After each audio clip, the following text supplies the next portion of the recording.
He taonga whakahirahira, kua whakahokia ki te kāinga. And how grateful that must be to get back home to our waters and replenish its wairua.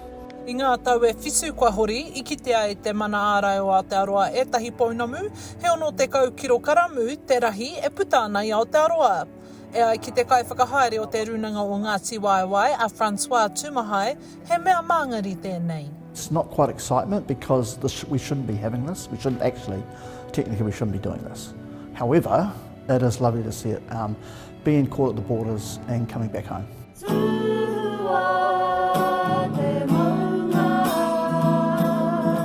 E ai ki te kāwanatanga, he mahi kino tā ngā kaitāhai.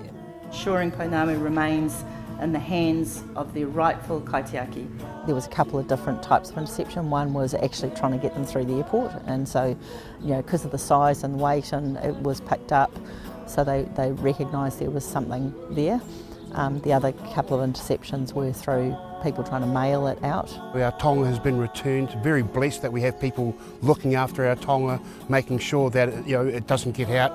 Hei tā Tumahai, kāre tēnei te wā tuatahi kua tāhai te pounamu mai te rohe, engari koe nei te tuku tuatahi o tāna momo mai te tau 2016. I think it's because of the significance of the quality of the pounamu, not necessarily the amount, but just the quality of what it is and the area it's from. I think it's great that they've made the point and made the effort to come here. I think it's like the Tūranga Waewae principle. It's where it belongs. It's that place it stands where it needs to go back to, and that's why the identification process is so important. We understand that we need to finish the journey. There's some closure. Ai te tiaki e te mana ārai o Aotearoa i te pai, ka noho tonu a pautini ngai tahu hei kai tiaki mo te pounamu i te tai.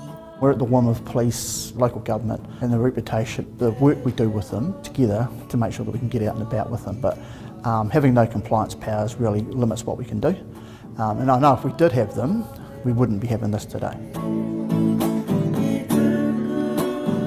Nā nei, ka taia e ngā whānau no te taipautini te noho ngā kaumari e mōhio ana kua whakahoki a tō rātou taonga.